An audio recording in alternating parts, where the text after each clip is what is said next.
dietary guidelines as made by the Department of Agriculture makes sense from one point of view because they're the ones that make the food that we eat. So, of course, the department in charge of agriculture would have a say. But I'm thinking, shouldn't dietary guidelines be part of the Department of Health and Human Services?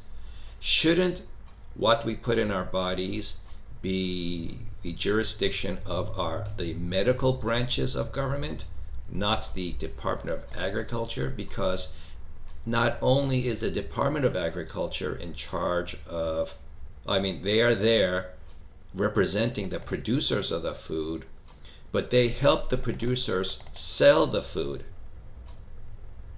And therein, right here, is one of the major complaints of U.S. dietary guidelines. Who's complaining about the dietary guidelines? Well, people who really know about nutrition, like PhDs in nutrition. I'm just an MD in medicine. So maybe I have a bias that dietary guidelines should be the jurisdiction of the health departments, not agriculture departments. But that's just me. Your opinion may be different. But other experts in human health are also saying that the Department of Agriculture may not be the best final say on what people should put in their bodies. So anyway, they are. So this is the world we live in. This is what we have to work with, and we just, vote. Your vote counts. If you don't like the way things are, you can say it with your vote. And until things actually change for the better, we just have to make the best with what we got. So the first dietary guideline was based on these principles, and on the face of it sounds like reasonable things, right? Variety, and that I absolutely agree. We should not limit ourselves to only one kinds of foods. It's a good diet plan, and diet plan meaning how to get proper nutrition in your body, not just how to lose weight. A good diet plan tries to eat as many different kinds of food as possible. You don't want to pick like the best food for a particular role and then only eat that. You want to get as many inputs to all of the different needs of your body from many different varieties. Proportionality, that's where the US diet has really dropped the ball lately. We as Americans, and especially we as purchasers of ready-made food, commercially prepared food in restaurants, takeout places, even those big containers of food we bring home from the grocery store, we just eat too much. We may eat the right things in the right proportions, but we end up eating too much, and as a result, we take in too many calories, too many carbohydrates. So there's nothing wrong with carbohydrates as a molecule, but we just eat too much. That's the problem. So then moderation is the key. When you watch social media, or when you look through social media about other people's opinions on diet, nutrition, there's always somebody in the comments who says all things in moderation. I have a issue with that phrase, all things in moderation, because one person's opinion of too much is another person's opinion of moderate. You walk down a dark alley, you find an IV drug abuser shooting up something into their veins, and you say, you shouldn't do that, it's bad for you. And that guy looks at you and says, all things in moderation, bro, and keeps on shooting. So in that guy's opinion, like one hit is moderate, maybe 3 is moderate, but no way will he ever do 5. But from my point of view, like, you shouldn't do this at all. The proper moderate amount is 0. So this word moderation, highly subjective to opinion, not really objective.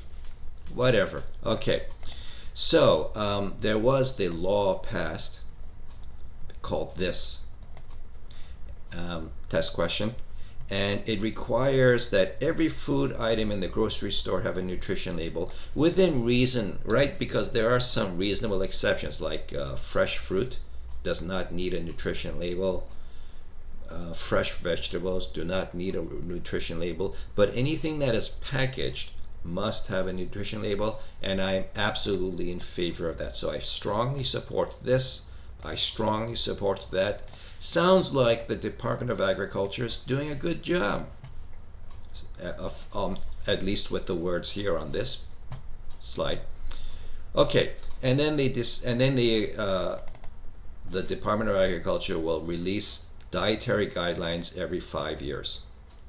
Now, it's not major changes because, things don't change that much every 5 years. But if there are any updates, then the next 5-year publication. Telling people what to eat, that's very powerful, that's very influential. Telling producers what to grow, what to sell, that's very powerful, that's influential.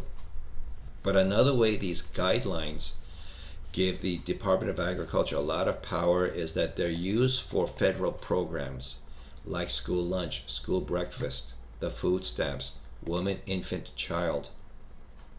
So these programs, they go, what do we buy? What do you want us to buy?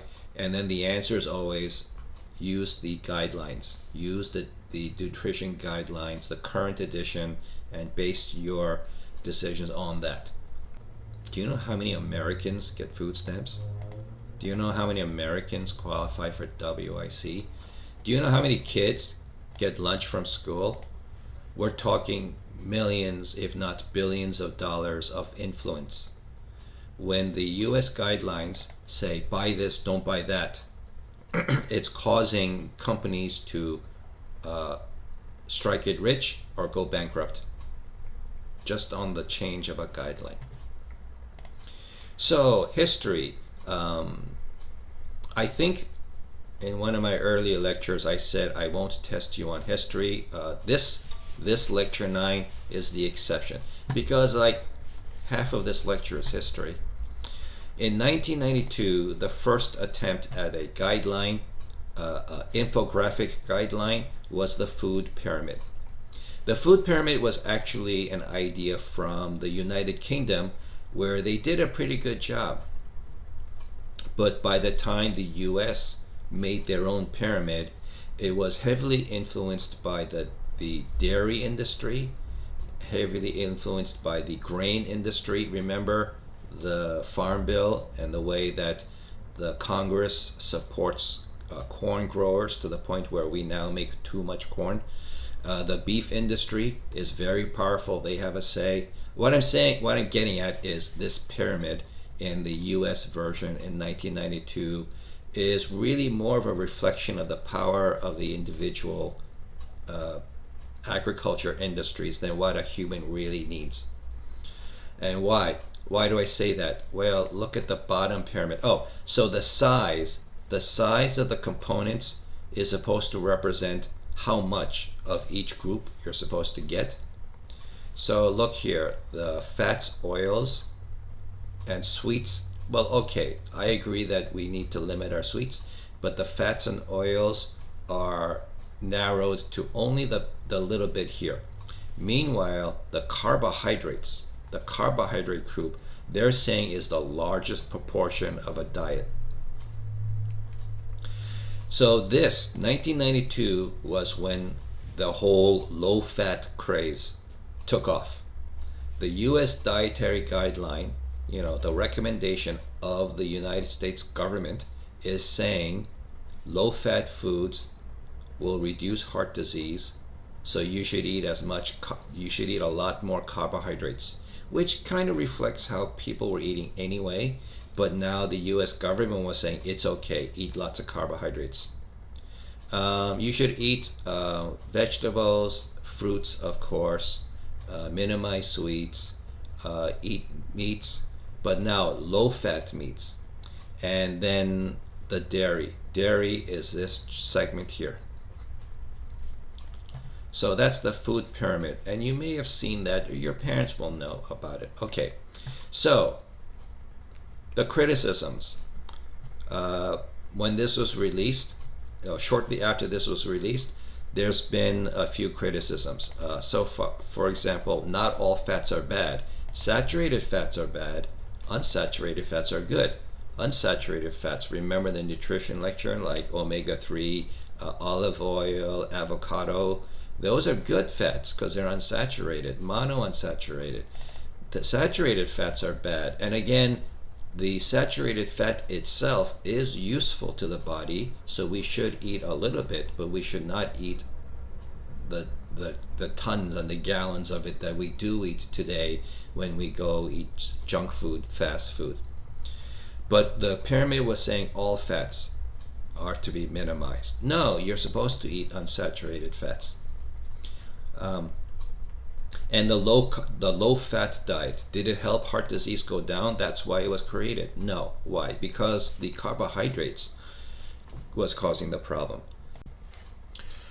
I shouldn't have said carbohydrates is the problem. Carbohydrates are one of the problems. Eating too much saturated fat is a problem. That also leads to heart disease. But too much carbohydrates is also leading to heart disease. There's an entire section of dairy equal in size to the section of meats. And critics are saying, yo, wait a minute. First of all, you don't need to eat dairy at all. I mean, if you like dairy, cheese and milks, okay. But if you are not fond of dairy or you're allergic to it, like lactose intolerant, or for any other reason, like ethical or moral reasons, you don't want to eat milk or milk products, then don't. But the dairy is in there because the milk industry is powerful.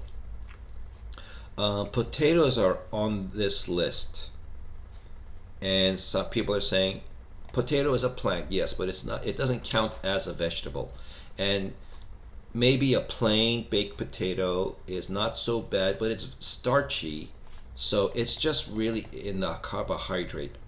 It's a carbohydrate more than it's a, yes, I know vegetables are carbohydrates too, but the vegetables have vitamins, minerals, and fiber that the carbohydrates don't. Your potatoes belong in the carbohydrate camp. And then it gets worse depending on what you add, like butter, oils, cheeses, and then you fry it in saturated fats, oils, then you just destroy it. I mean, you ruin it. It becomes French fries, and French fries are just bad. There's nothing positive, nutritionally helpful about French fries. Speaking of processed foods, there's no mention of processed foods, like to reduce it, but processed foods are bad because it's cooked, fried in saturated fat oils. It's concentrated carbohydrates. It has almost no fiber. And then finally, another criticism is there's no mention of the micronutrients and no emphasis on exercise or alcohol. Okay. Harvard came up with their own version a couple of years later. And so what they did was they mentioned, so interesting about Harvard. So at the time, there was this research study suggesting that alcohol in moderation helps reduce heart disease. This was 30 years ago. Since then, it's been disproven. No, moderate alcohol does not help heart disease. It makes you feel relaxed, but that's not helping you avoid heart disease. And then alcohol, meanwhile, is stressing on the liver, and then eventually many people become alcoholics, and that's a whole nother problem in itself. So that Harvard added this was because of that research study, and since then it's been proven it doesn't belong there. Harvard is saying that not all meats are the same. They prefer poultry because it's low fat. They don't like red meat because it's high fat. They didn't understand again that the um, they were all about the low fat diet at the time, because there was this research saying that low fat should reduce heart disease. Well, so far since then it's been proven, 30 years later, it's been proven that that's not how that works. But at the time, they believed low fat diets reduce heart disease. Um, they want people to avoid refined grains, and that's true. Refined grains takes out the fiber and micro and nutrients, and only leaves the pure carbohydrates. So that's why you get the white bread and the white flour for cooking. And sure, it tastes great because sugar tastes great, but it's too much carbs without any of the benefits. Potatoes are starches, so emphasizing that. Reduce sugar, reduce salt, and then so they said alcohol for those who can tolerate it, and maybe a vitamin supplement. The one thing everyone does agree on is that the best way to get vitamins is naturally, like eating real food. And supplements really should be for people who are medically low, like their doctor told them, we took a blood test and you have too little of this vitamin, take a supplement. Otherwise, the rest of us don't seem to benefit from supplements. Current recommendations say eat less of something or cut out something. There are critics saying, my grandparents eat that and they lived to be 100 years old. Your grandparents ate a quarter of what you eat on a daily basis, and they worked out in the fields, out in the elements. They walked a lot, they drove a lot less, they didn't have escalators, there were few elevators, so they didn't take in much calories and they burned off a lot.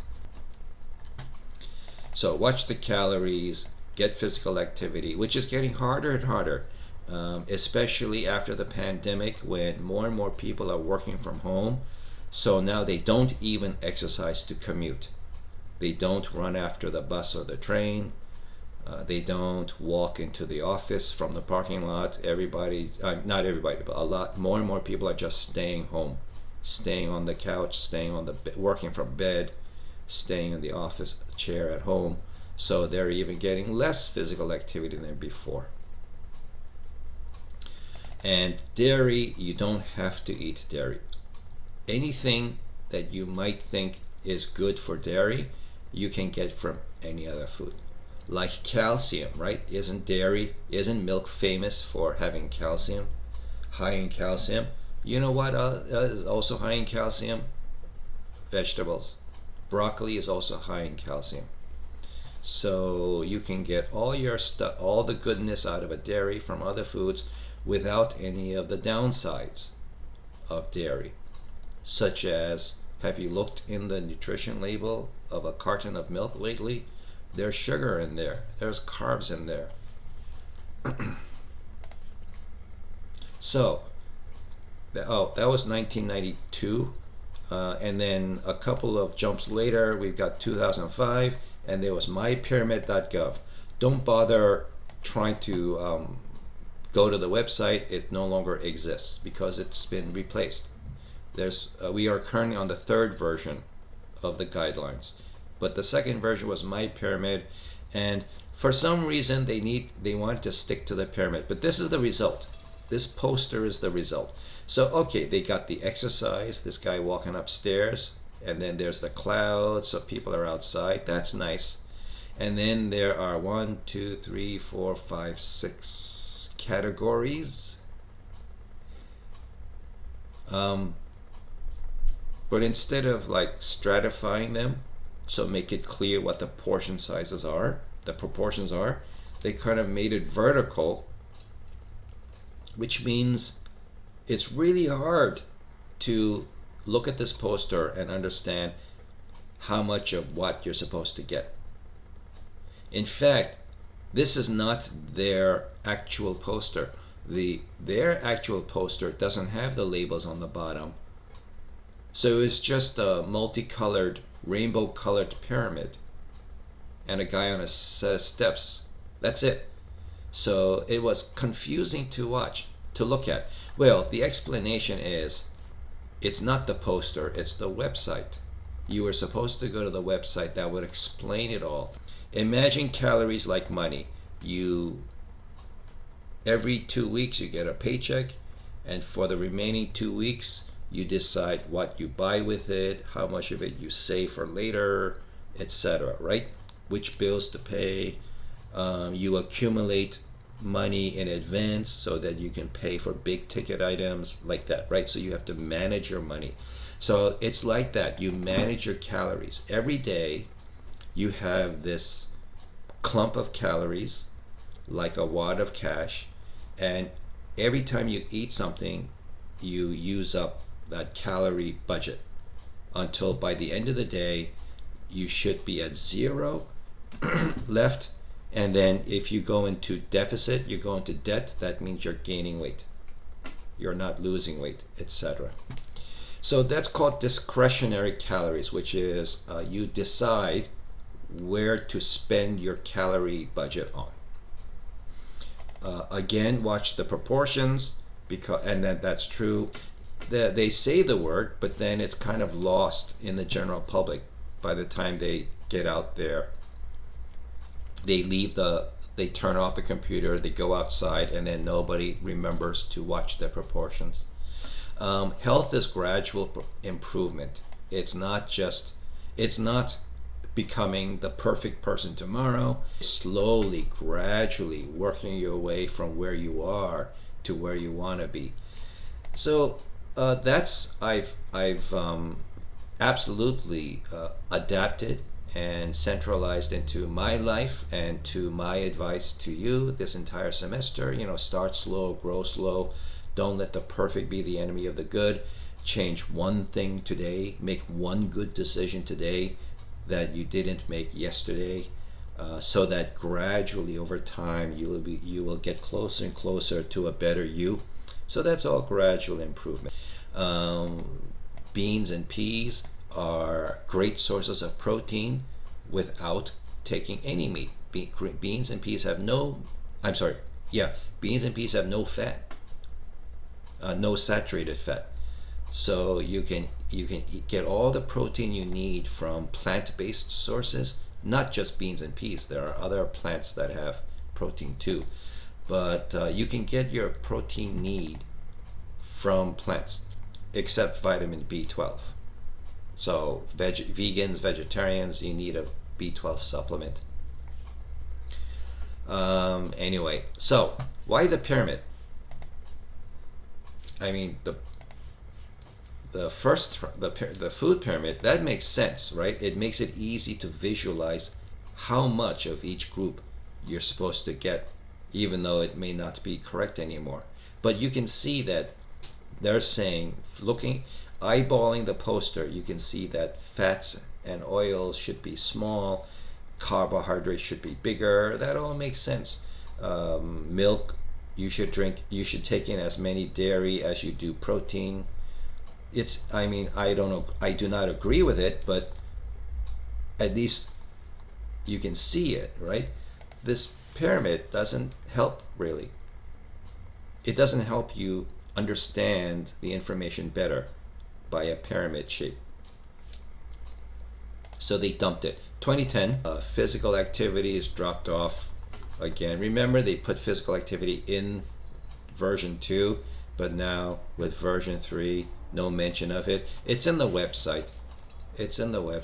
And vegetables.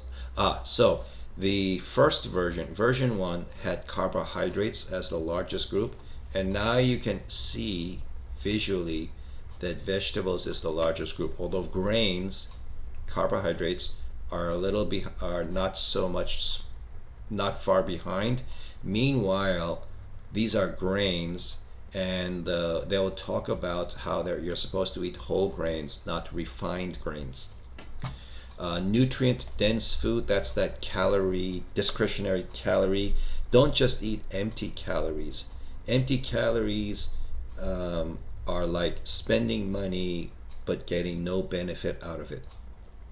So nutrient dense food is spending money wisely to get good fiber and nutrients and vitamins and minerals out of it. Focus on fresh produce, so don't buy fruits and vegetables in wrappers, I mean in bags, pre-processed. Buy them whole from the produce aisle, wash and clean them yourself, chop them yourself, and that's the best way to get minerals and vitamins and fiber. Calorie control and physical activity is now in the website. It's not on the graphic. This is new, reduce salt intake, because yes, they recognize that the salt content in commercially prepared foods kept going up as customers kept demanding more and more salt in their food. And it's a vicious cycle. When and restaurants and packaged processed foods become saltier, then the consumers become used to that level of salt, and now they want more. And so the competing restaurants and competing prepackaged food companies, they add more to steal customers to their products. And so this is like a vicious cycle, and the cycle of saltiness keeps going up. And to the point where Americans were eating twice as much sodium per day than recommended. They really should be eating around 1.5 grams or 1,500 milligrams. How much are you eating? Check the nutrition label. Reduce solid fats. Solid fats are saturated at room temperature.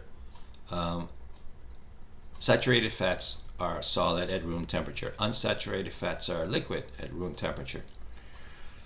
This is why saturated fats are great as a preservative. They don't melt, they don't run, they stay together. You take it out of the wrapper. You get a piece of junk food off of the shelf. You pay it at the counter. You open up the wrapper, look inside. Still looks fresh. Still looks tasty because it's solid. It's made of solid saturated fats. If it was made of unsaturated fats, first of all, it wouldn't last as long on the shelf, and then it'll be mushy because it's liquid at room temperature. Low fat, high fiber diet, still on it because this is 2010. It's actually after that we started to realize that low fat means high carb, and carbohydrate was also contributing to heart disease. Single most significant adverse health trend among U.S. children in the past 40 years. So 40 years from 2010 was 1970. From 1970 to 2010 has been the dramatic increase in overweight and obesity.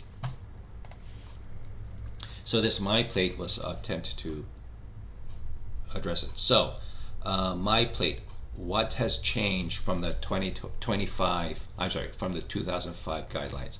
Well, the focus was on the nutrient-dense foods and limit the empty calories. So they took the idea of discretionary calories and ran with it. Reduce the sodium intake, that's new. Limits calories from saturated fats. And then limit added sugars like in junk or processed foods. So as powerful as the sugar industry is, as powerful as the junk food industry is, they weren't powerful enough to keep this advice out of myplate.gov.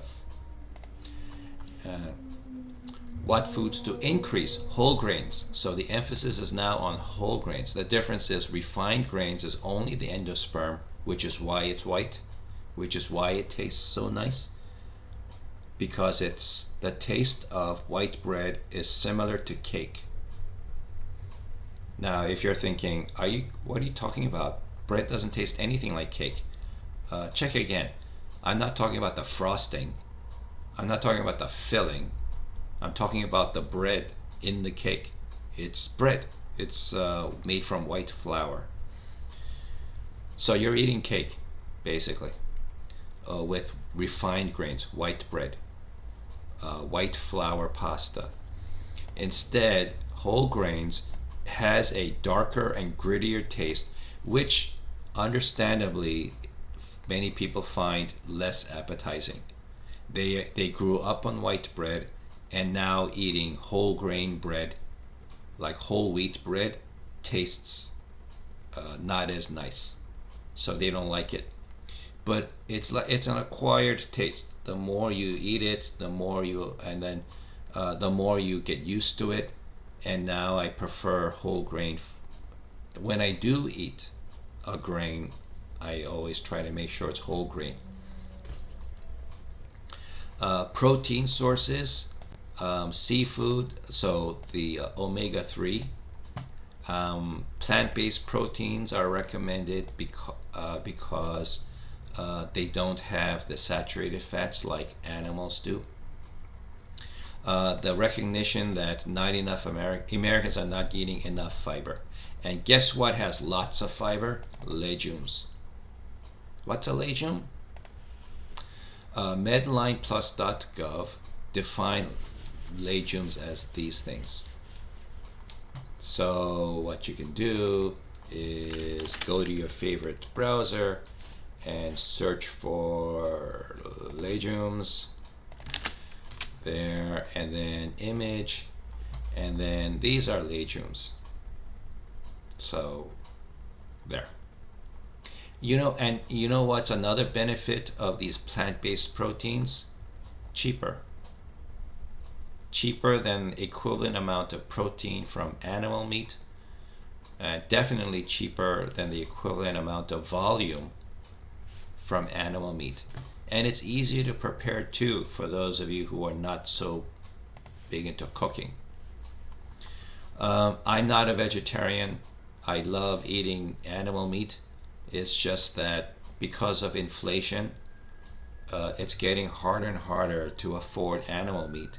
My proportion of animal meat versus plant-based is slowly changing as I'm trying to stay inside my financial budget. Here's the slide that I showed a long time ago, and now you know where this graphic came from. Okay, and then recurring themes in this course. Now you see where some of this came from, right? Don't try to be perfect all the time. Don't let the perfect be the enemy of the good. Start slow, grow slow. Best personal health plan is one that is realistic and that you will stick to.